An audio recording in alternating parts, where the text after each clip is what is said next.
নিজৰ চিন্তা নিজৰ কেনেকৈ মন্ত্ৰিত্ব ৰাখিব পাৰি, কেনেকৈ মুখ্যমন্ত্ৰী হৈ থাকিব পাৰি, কেনেকৈ ধন সম্পত্তি ঘটিব পাৰি, তাতে চিন্তাৰ তেওঁ যিটো সীমাবদ্ধতা সেইটো আমি সকলোৱে দেখিছোঁ। পুনৰ গৌৰৱ গগৈ নেতৃত্ব পোৱাৰ লগে লগে মুখ্যমন্ত্ৰী আচলতে নিদ্ৰাহৰণ হোৱাটোৱে স্বাভাৱিক। মুখ্যমন্ত্ৰী এতিয়া অকণমান ফ্ৰাষ্ট্ৰেটেড হোৱাই স্বাভাৱিক। গতিকে কিন্তু মুখ্যমন্ত্ৰীয়ে মুখ্যমন্ত্ৰীৰ দৰে ব্যৱহাৰ কৰিব লাগে, কাম কাজবোৰ মুখ্যমন্ত্ৰীৰ দৰে কৰিব লাগে আৰু কথা বতৰাবোৰত তেওঁ চাব লাগে যাতে তেওঁৰ যিটো পদমৰ্যাদা আছে সেইটো মৰ্যাদা যাতে সুৰক্ষিত কৰিব লাগে, তাৰ মান সন্মান যাতে ৰক্ষা হয়। আমাৰ যিসকল ছাত্ৰ ছাত্ৰী যুৱক যুৱতী আছে তেওঁলোকে যাতে সকলোৱে সুৰক্ষিতভাৱে জীয়াই ৰাখিব পাৰে, তেওঁলোকৰ অধিকাৰ যাতে সুৰক্ষিত হয়। বিশেষকৈ আমাৰ মূল কথাটো হ'ল যে এখন জনকল্যাণকামী চৰকাৰে সকলো বিষয় শিক্ষা, সাহিত্য, সংস্কৃতি এইবোৰক যাতে ধ্যান দিয়ে, অৰ্থনীতি, তাৰ উপৰিও আমাৰ শেহতীয়াকৈ আমি এখন চৰকাৰে কৈছিলে যে আমাৰ অসম দেশৰ 5খন ৰাজ্যৰ ভিতৰত এখন হ'ব, আত্মনিৰ্ভৰশীল হ'ব। এতিয়া আমি কোনটো বিষয়ত আত্মনিৰ্ভৰশীল? এনেকুৱা কোনো বিষয় ক'ব নোৱাৰে য'ত আমি আত্মনিৰ্ভৰশীল হৈছোঁ। বিশেষকৈ আমাৰ কাৰণে প্ৰয়োজনীয় যিবোৰ নিত্য ব্যৱহাৰ্য সামগ্ৰী, কোনো বিষয় চাউলেই কওক বা উৎপাদনশীল সামগ্ৰী, মাছ, মাংস, কণী, গাখীৰ ক'তো আত্মনিৰ্ভৰশীল মুখ্যমন্ত্ৰীয়ে কৰিব পৰা নাই। ছাত্ৰ ছাত্ৰীসকলক তেওঁলোকক ভাল শিক্ষা দি ভাল গৱেষণাৰে তেওঁলোকে আত্মনিৰ্ভৰশীল হ'ব পৰা ব্যৱস্থা চৰকাৰে কৰিব পৰা নাই। চাকৰি 2-4টা দিছে কিন্তু 100% মানুহৰ চাকৰিও নাই। চাকৰি নাপালে কেনেকৈ মানুহে আত্মনিৰ্ভৰশীল হ'ব, স্বনিৰ্ভৰশীল হ'ব, কেনেকৈ হ'ব? ছাত্ৰ ছাত্ৰীসকলৰ কাৰণে প্ৰয়োজনীয় তেওঁলোকৰ স্কিল যিটো লাগে, য'ত নেকি তেওঁলোকে পৃথিৱীত তেওঁলোকে নিজৰ আত্মপ্ৰতিষ্ঠাৰ যিটো পৰিৱেশ সেইটো গঢ়িব পাৰে, সেনেকুৱাও ধৰণৰ কোনো ব্যৱস্থা কৰা নাই। গতিকে যিটো কথা তেওঁলোকে যি ধৰণৰ আচৰণ বা যেনেকুৱা ধৰণৰ বক্তব্য মুখ্যমন্ত্ৰীয়ে ৰাখিছে সেইটো গ্ৰহণযোগ্য নহয়। আমাৰ সপোনৰ যিটো ব্যৱস্থা তাত সকলোৰে ন্যায়, সকলোৰে অধিকাৰ সুৰক্ষিত হোৱা, সংবিধানৰ যিটো মূল চিন্তা সেইটো সুৰক্ষিত হোৱা, আৰু যিটো চলি আছে মানুহৰ মাজত সাম্প্ৰদায়িকতা, ঘৃণা, সংকীৰ্ণতা, বিভাজন, বিভেদ, মানুহক ভয় খুৱাই ভোট লোৱাৰ যিটো তেওঁলোকৰ ৰাজনীতি, মানুহৰ প্ৰলোভিত কৰা যিটো ৰাজনীতি, এইটো নাইকিয়া কৰি মানুহক স্বনিৰ্ভৰশীল হ'বলৈ সুযোগ দিব লাগে, আত্মমৰ্যাদাৰে জীয়াই থাকিবৰ কাৰণে ৰাজনীতি কৰিব লাগে। আৰু সকলোৱে যাতে উৎপাদনশীলতা, প্ৰতিগৰাকী মানুহৰ উৎপাদনশীলতা যাতে আহে, যাতে প্ৰতিটো পৰিয়াল আৰু প্ৰতিগৰাকী নাগৰিকৰ জীৱন ধাৰণৰ মানদণ্ড উন্নত হয়, তেনেকুৱা ধৰণৰ এটা গণমুখী ৰাজনীতিৰ প্ৰয়োজনীয়তা আছে। গতিকে মুখ্যমন্ত্ৰীক মই আহ্বান জনাইছোঁ, এনেকুৱা ধৰণৰ মানে বোকা চিটি পৰিৱেশ বাদ দি, গৌৰৱ গগৈক লক্ষ্য কৰি যি আক্ৰমণাত্মক যিটো পৰিৱেশ আৰম্ভ কৰিছে তাক বাদ দি যিটো প্ৰয়োজনীয় যিটো ৰাজনীতি লাগে জনগণৰ কাৰণে, সেই ৰাজনীতি কৰক। কাৰণ অতবোৰ জাতীয় জীৱনৰ যিবোৰ প্ৰশ্ন এইবোৰতো অমীমাংসিত হৈ আছে। মৌলিক যিবোৰ বিষয়, বিশেষকৈ মানে আমাৰ যিবোৰ বিষয় আছে, ভাষা সুৰক্ষা কৰা, সংস্কৃতি, মাটি ভেটি, আমাৰ অৰ্থনীতি, আমাৰ সম্পদৰ ওপৰত অধিকাৰ, এই কথা বতৰাবোৰৰ প্ৰশ্ন কেতিয়া শেষ হ'বনে তেওঁ অকল মুখ চুবতিতে সমাধান কৰিব? বানগৰাখহনীয়া, গুৱাহাটী মানুহ যেনেধৰণে ককবকাই আছে, এইবোৰ মৌলিক সমস্যা।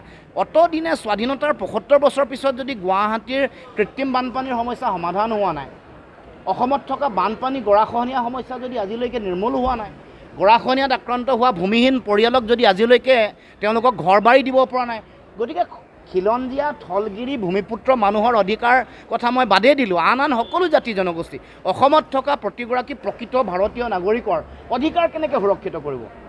ইয়াত বিভিন্ন ধৰণৰ বিষয় লৈ মানুহে যুঁজি আছে, নিজৰ ককবকাই আছে। গতিকে আমি তেনেকুৱা ধৰণৰ জনমুখী ৰাজনীতি এটাৰ আমি সকলোৱে প্ৰয়োজনীয়তা অনুভৱ কৰোঁ। সেইকাৰণে মুখ্যমন্ত্ৰীয়ে গৌৰৱ গগৈ সভাপতি হোৱাৰ পাছত যেনেকুৱা ধৰণৰ কথা বতৰা কৈছে, যেনেকুৱা ধৰণৰ আচৰণ তেওঁ কৰিছে, এটা মুখ্যমন্ত্ৰী আসনৰ মৰ্যাদা লাঘৱ কৰিছে।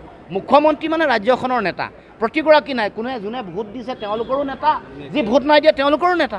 গতিকে সকলোৰে উন্নয়নৰ স্বাৰ্থত এই কথা বতৰাবোৰ তেওঁ দূৰদৰ্শী আৰু প্ৰয়োজনীয় যিবোৰ কথা এইবোৰ ক'ব লাগে। গতিকে এনেকুৱা ধৰণৰ বোকা চিটি ৰাজনীতি আৰু এটা সস্তীয়া ৰাজনৈতিক যিটো মানে সংস্কৃতি আমদানি কৰিব খুজিছে তাৰ পৰা দূৰত থাকিব লাগে। এতিয়া মানুহে তেওঁ পৰিয়ালকেন্দ্ৰিক ৰাজনীতি কৰা বুলিহে ভাবে। তেওঁ পত্নী আৰু পুত্ৰ যদি ভাল অৱস্থা হয়, তেওঁৰ লগত থকা মানুহবোৰে কমিশ্যন লৈ যদি ধনী হ'ব পাৰে, সেইটোৱে তেওঁৰ ৰাজনীতি, যিটো এটা আদৰ্শৰ ভিত্তিত ৰাজনীতি হ'ব লাগে, এটা জাতীয়তাবাদী চেতনাৰ ভিত্তিত ৰাজনীতি হ'ব লাগে, এটা গণমুখী আৰু জনমুখী চিন্তাৰ ৰাজনীতি হ'ব লাগে।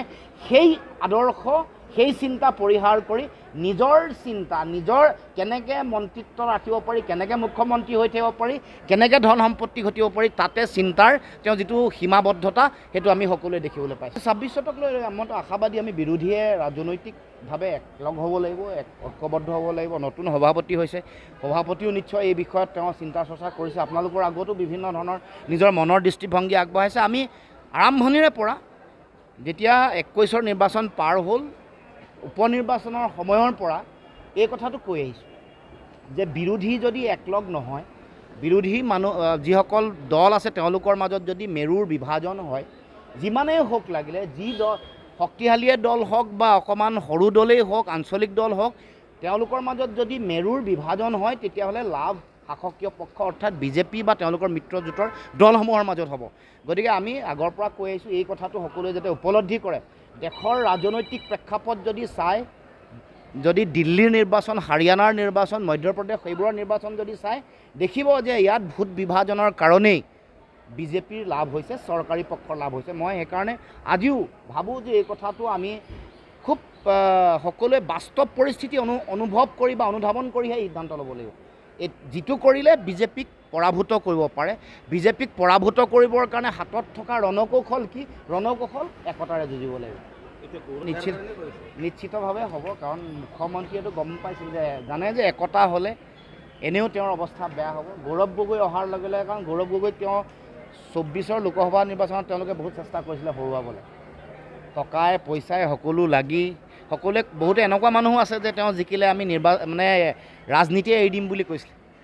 কিন্তু যেতিয়া ৰাইজে জনগণ যেতিয়া দেখিলে যে গৌৰৱ গগৈৰ পক্ষত, একতাৰ পক্ষত ভোটদান কৰিছে, ফলত এতিয়া আকৌ পুনৰ গৌৰৱ গগৈ নেতৃত্ব পোৱাৰ লগে লগে মুখ্যমন্ত্ৰী আচলতে নিদ্ৰা হৰণ হোৱাটোৱে স্বাভাৱিক। মুখ্যমন্ত্ৰী এতিয়া অকণমান ফ্ৰাষ্ট্ৰেটেড হোৱাই স্বাভাৱিক। গতিকে কিন্তু মুখ্যমন্ত্ৰীয়ে মুখ্যমন্ত্ৰীৰ দৰে ব্যৱহাৰ কৰিব লাগে, কাম কাজবোৰ মুখ্যমন্ত্ৰীৰ দৰে কৰিব লাগে, আৰু কথা বতৰাবোৰত তেওঁ চাব লাগে যাতে তেওঁৰ যিটো পদমৰ্যাদা আছে সেইটো মৰ্যাদা যাতে সুৰক্ষিত কৰিব লাগে, তাৰ মান সন্মান যাতে ৰক্ষা হয়। জাতীয় পৰিষদে থাকিব কিয়, সকলোৱে আইডেণ্টিটি থাকিব, খালি বিৰোধী একলগ হৈ যুঁজিব লাগে, এইটোৱে কথা। আদৰ্শটো মোৰ আদৰ্শ বা জাতীয়তাবাদী আদৰ্শৰ লগত ৰাষ্ট্ৰীয় ৰাজনৈতিক দলৰ আদৰ্শগত পাৰ্থক্য আছে, কংগ্ৰেছৰ লগতো আছে। বিজেপিৰটো আমি দুৰ্ঘূৰ বিৰোধী, কিন্তু বিজেপিক পৰাভূত কৰাৰ স্বাৰ্থত আদৰ্শ আৰু দল আৰু ব্যক্তিগত স্বাৰ্থৰ ঊৰ্ধ্বলৈ গৈ আমি একতাৰে যুঁজিব কৈছোঁ। কংগ্ৰেছৰ আদৰ্শ, দৰ্শন, চিন্তাৰ লগত অসমৰ জাতীয়তাবাদী যিটো আদৰ্শ তাৰ পোনপটীয়া পাৰ্থক্য আছে। সম্পূৰ্ণ বহু ধৰণৰ বিৰোধ থকাৰ পাছতো যিহেতু বিজেপিক হৰুৱাব লাগে, সেইকাৰণে একতাৰে আগবাঢ়িব লাগে, এই কথা